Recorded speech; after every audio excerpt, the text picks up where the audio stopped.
चलो प्रकरण 7 संख्या तारीख છે 8-10-2020 ગુરુવાર સ્વાધ્યાય પ્રશ્ન 1 સાચો વિકલ્પ પસંદ કરીને લખો। અહીંયા ચત્વાર તો તમને પરીક્ષામાં આપ્યા છે 4 3 2 તો તમારે જવાબ લખવાનો 4 3 ઓપ્શન આપેલા છે બરાબર। બીજો વિકલ્પ છે ચતસ્ત્રહ એટલે 4 સ્ત્રી, પછી દ્વાદશ એટલે 12, ષોડશ એટલે 16, ચત્વારીસિત એટલે 40, પંચાશત એટલે 50, વિસતી એટલે 20, અષ્ટપંચાશત એટલે 58, પછી આ 99 લખેલા છે જુઓ સંસ્કૃતમાં અંકમાં તો આપણે નવનવતી બરાબર 99ને શું બોલાય નવનવતી શબ્દમાં। 10મો વિકલ્પ છે સુરેશ ખાલીયા કેળા ખરીદે છે તો જવાબ આવશે 30। 11મો વિકલ્પ છે ભારત દેશમાં ખાલીયા જ્યોતિર્લિંગ છે તો જવાબ આવશે 12। તમને આપ્યા હોય 12 લખેલું હોય 14 લખેલું હોય 13 લખેલું હોય તો તમારે સાચો જવાબ લખવાનો 12। આમાંથી જવાબ મોઢે કરવાના।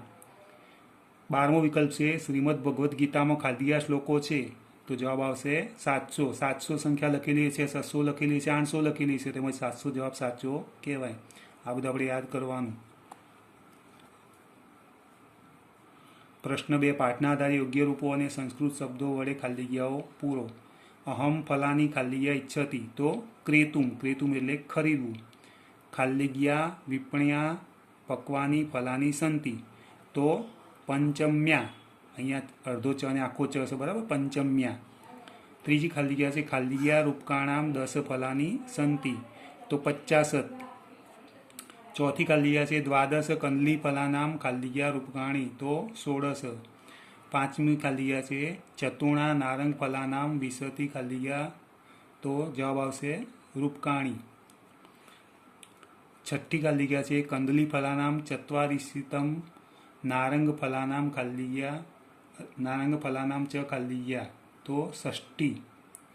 સાતમી ખાલી જગ્યા છે ખાલી જગ્યા રૂપકાણી ભવાન સ્વીકારોતું તો જવાબ આવશે 7। 7 એટલે કે 100। પ્રશ્ન 3 ખરા ખોટા લખો। પહેલું છે તરહી મહ્યમ ત્રિશત કંદલી ફલાની દદાતું તો જવાબ આવશે સાચું। બીજું છે રમેશ નારંગ ફલાની કેતૃ ન ઈચ્છતી બરાબર ક્રેતુમ ન ઈચ્છતી તો સાચું।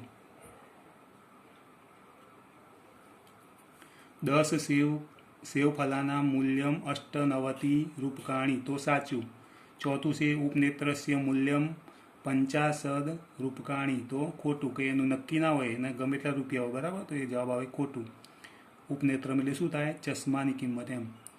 પાંચમું છે યુતકસ્ય મૂલ્યમ 65 રૂપકાણી તો આવશે સાચું। હવે પ્રશ્ન 4 જોડકા જોડો। નવનવતી એટલે મેં સામે સાચા જવાબ લખ્યા છે, જો અહીંયા શબ્દમાં આપ્યું હોય સંસ્કૃત તો તમારે અંકમાં લખવાનું છે સંસ્કૃતમાં બરાબર તો નવનવતી એટલે 99 મૂકવાના આવી રીતે। ષટ સપ્તતી એટલે 76, નવ ચત્વારીસિત એટલે 49, એકાશીતી એટલે 81, ષણવવતી એટલે 96। પ્રશ્ન 5 છે નીચેના દરેક પ્રશ્નો ઉત્તર એક વાક્યમાં સંસ્કૃતમાં લખો। પહેલું છે સુરેશ કિમ કેતૃમ ઇચ્છતી તો એનો જવાબ છે સુરેશ ફલાની કેતૃમ ઇચ્છતી।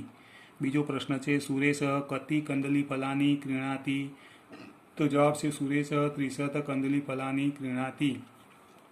ત્રીજું છે 30 કંદલી ફલાનામ ક્રિયત મૂલ્યમ તો જવાબ છે 30 કંદલી ફલાનામ ચત્વારીસિત મૂલ્યમ।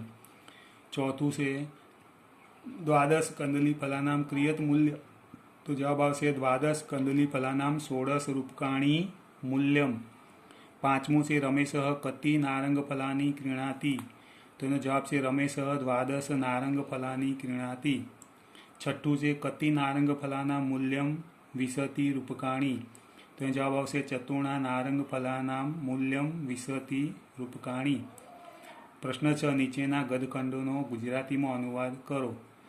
હવે અહીંયા તમને ગદખંડ એટલે કે ફકરો આપ્યો હોય બરાબર સંસ્કૃતનો તમારે ગુજરાતી કરવાનું એ તમને પાઠ તો સમજાયો પણ અહીંયા પણ ફકરો લખીને ગુજરાતી કરાવું છું બરાબર। તો પહેલો ફકરો છે સુરેશ અહો રમેશ કુત્ર ગચ્છતિ, રમેશ આપણમ ગચ્છામી, સુરેશ અહમ અપી આ ગચ્છામી, રમેશ ભવાન કિમ કેતૃમ ઇચ્છતિ। આવું સંસ્કૃત આપેલું છે બરાબર એનું ગુજરાતી કરવાનું। તો એનું ગુજરાતી થાય સુરેશ અરે ક્યાં જાઓ છો, રમેશ કહે દુકાને જાઉં છું, સુરેશ કહે છે કે હું પણ આવું છું, રમેશ કહે છે તમે શું ખરીદવા ઈચ્છો છો, બરાબર. બીજો ફકરો છે ફલ વિક્રેતા વિસત રૂપકાણી સુરેશ તર્હિ મહ્યમ ત્રિશત કંદલી ફલાની દદાતુ રમેશ મહ્યમ દ્વાદશ નારંગ ફલાની દદાતુ સુરેશ ક્રિયત મૂલ્યમ. બરાબર. આ સંસ્કૃત છે, એનું તમારે પરીક્ષામાં આવી તેવું ગુજરાતી લખવાનું આવશે. તો આનું ગુજરાતી અહીંયા આપેલું છે. ફળ વેચનાર તો 20 રૂપિયા. સુરેશ કહે છે તો મને 30 કેળા આપો. રમેશ કહે છે મને 12 સંતરા આપો. સુરેશ કહે છે કેટલી કિંમત. બરાબર. તો આ પાઠ આપણે અહીંયા પૂરો થયો.